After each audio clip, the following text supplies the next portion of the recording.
ఎన్నికలకు ముందు మోదీ ప్రభుత్వం ప్రవేశపెట్టనున్న ఓట్ ఆన్ అకౌంట్ బడ్జెట్ పైన అనేక రంగాలు ఆశలు పెట్టుకున్నాయి. ముఖ్యంగా వ్యవసాయ రంగానికి మోదీ అనేక తాయిలాలు ప్రకటించే అవకాశం ఉందన్న వార్తలు వస్తున్నాయి. గ్రామీణ ఆర్థిక వ్యవస్థను మరింత మెరుగుపరిచేందుకు ఓట్ ఆన్ అకౌంట్ బడ్జెట్లో వ్యవసాయ రంగ పథకాలకు కేటాయింపులు పెంచే అవకాశం ఉన్నట్లు సమాచారం.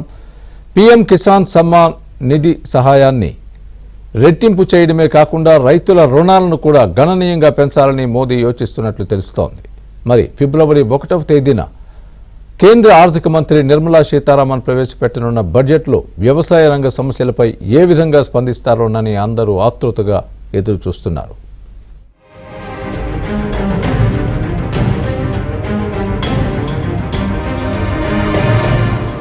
ఆర్థిక శాఖ మంత్రి నిర్మలా సీతారామన్ బడ్జెట్ పైన రైతులు గంపెడాస్తూ ఉన్నారు. సార్వత్రిక ఎన్నికల సంవత్సరం కావడంతో ఈ ఏడాది ఖచ్చితంగా రైతుల సంక్షేమంపై మోదీ ప్రభుత్వం దృష్టి సారిస్తుందని అందరూ ఆశాభావాన్ని వ్యక్తం చేస్తున్నారు.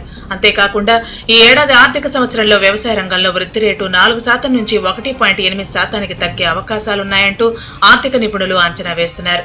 అందుకే గ్రామీణ ఆర్థిక వ్యవస్థను ప్రోత్సహించడానికి ప్రభుత్వం కీలకమైన వ్యవసాయ రంగ పథకాలకు కేటాయింపులను గణనీయంగా పెంచే అవకాశం ఉన్నట్లు సమాచారం.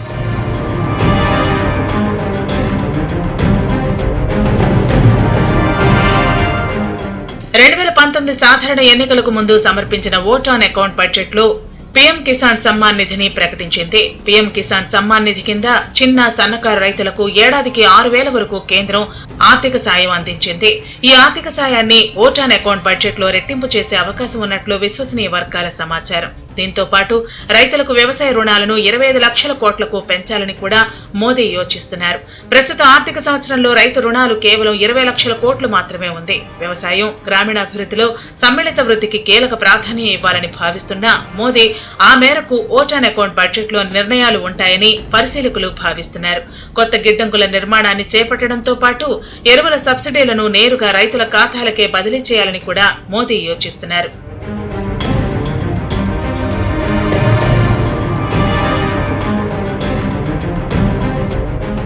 రైతులు తమ ఉత్పత్తులను సరైన విధంగా మార్కెట్ చేసుకోవడానికి తగిన అవకాశాలను కల్పించాలని వ్యవసాయ రంగ నిపుణులు డిమాండ్ చేస్తున్నారు. అంతేకాకుండా అధిక వ్యవసాయ బీమా ఖర్చులు, గ్రామీణ ఉపాధి పథకాల్లో ఎక్కువ పెట్టుబడి పెట్టడమే కాకుండా మెరుగైన నీటిపారుదల సౌకర్యాలను కల్పించాలని కూడా వీరు డిమాండ్ చేస్తున్నారు. మెరుగైన గ్రామీణ మౌలిక సదుపాయాలను కల్పించడానికి కూడా కేంద్రం పెద్దపీట వేయాలని కోరుతున్నారు.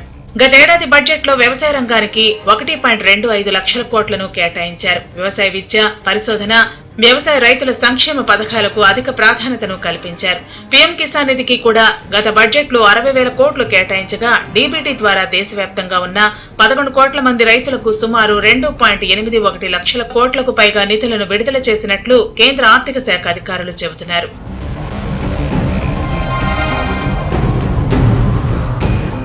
విత్తనాల రంగంలో విదేశీ ప్రత్యక్ష పెట్టుబడులకు అనుమతించాలని, తద్వారా మరిన్ని ఆవిష్కరణలకు అవకాశం ఉంటుందని వ్యవసాయ రంగ నిపుణులు చెబుతున్నారు. ఫుడ్ సేఫ్టీ ప్రమాణాలను ప్రోత్సహించడంతో పాటు వ్యవసాయ రంగంలో ఆధునిక సాంకేతిక విధానాలను ప్రవేశపెట్టేందుకు తగిన వాతావరణాన్ని కల్పించే విధంగా బడ్జెట్లో విధానపరమైన నిర్ణయాలు తీసుకుంటే బాగుంటుందని కూడా నిపుణులు చెబుతున్నారు. వ్యవసాయ రంగంలో సబ్సిడీలను కొనసాగించాలని, ఎరువులపై ఉన్న సబ్సిడీలను మరింత పెంచాలని కూడా రైతులు కోరుతున్నారు. మరి వ్యవసాయ రంగ నిపుణులు, రైతులు చేస్తున్న విజ్ఞప్తులకు నిర్మలా సీతారామన్ ఏ విధంగా స్పందిస్తారో తెలుసుకోవాలి అంటే ఫిబ్రవరి 1వ తేదీ వరకు వేచి చూడాల్సిందే.